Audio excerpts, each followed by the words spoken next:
on the chain rule, and then we'll get to the more complicated. If I gave you this equation, y equals 6x minus 10. Nothing big there, okay? This is the same thing as 2 times 3x minus 5, correct? Okay. Could I say this? Could I say, if I came over here and I said, let's go u equals 3x minus 5. We're going to bring in this new u value. Okay?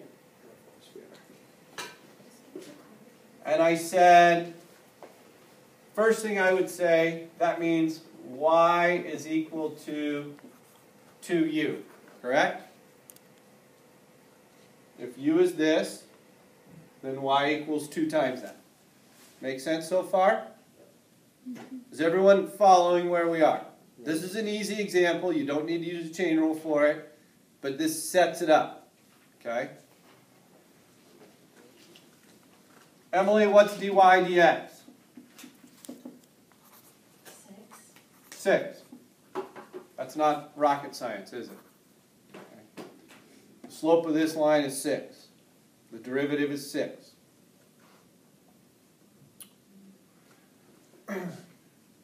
Roy. What's up? What's dy du? The derivative with respect to you.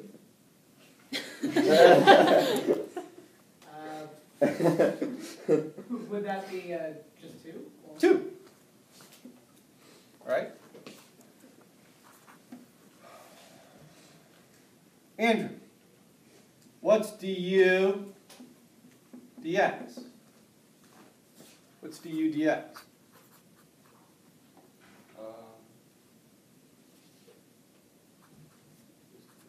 Yeah. The derivative of u with respect to x. It's just 3.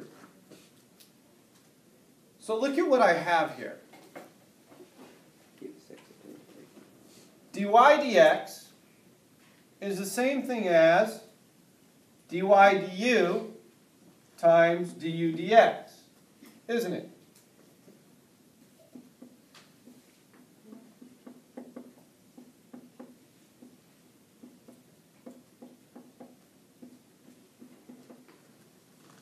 Or in our case, 6 equals 2 times 3. That's the chain rule. Okay? That's the chain rule. Go ahead and take out your books, and I'm actually not even going to write this up on the board. Open up to page 142.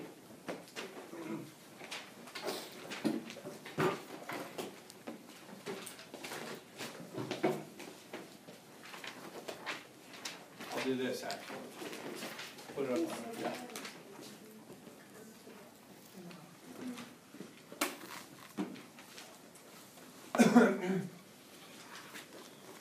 The chain rule, again, is basically dy dx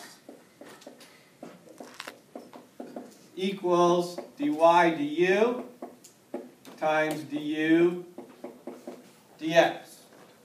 That is what it is. Now, if we look at the formal definition here that our book gives us,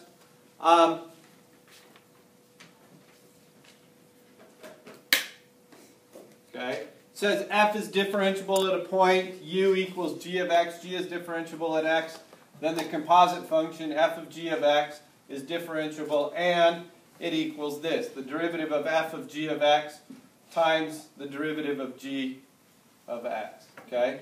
But in Leibniz notation, this is a lot easier to understand than looking at it in function notation. Does that make sense? So we'll just stick with this for right now. Okay? Is everyone comfortable with that if we just stick with this? Let's look at an example. If I tell you position function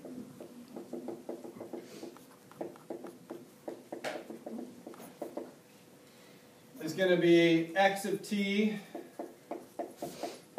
is equal to the cosine of t squared plus 1.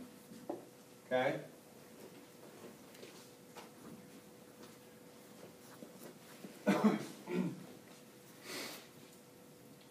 So let's just think of it this way. Y equals the cosine of t squared plus 1. We'll keep, actually, I'm just going to change it to, yeah, we'll leave this t. So then, can I say u equals t squared plus 1?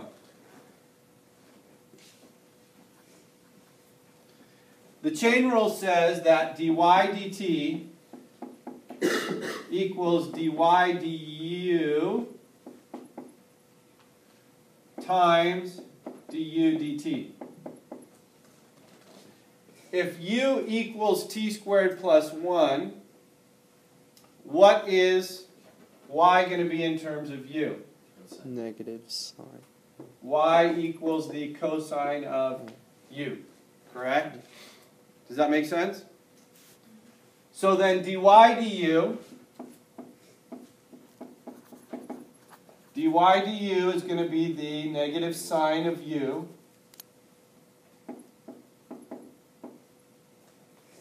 times, what's du dt? 2t. Okay. Can I leave my answer like that? Because if I'm taking dy dt, what should all my variables be in terms of t? So then all I have to do is just substitute t squared plus 1 back in for u. So then the derivative,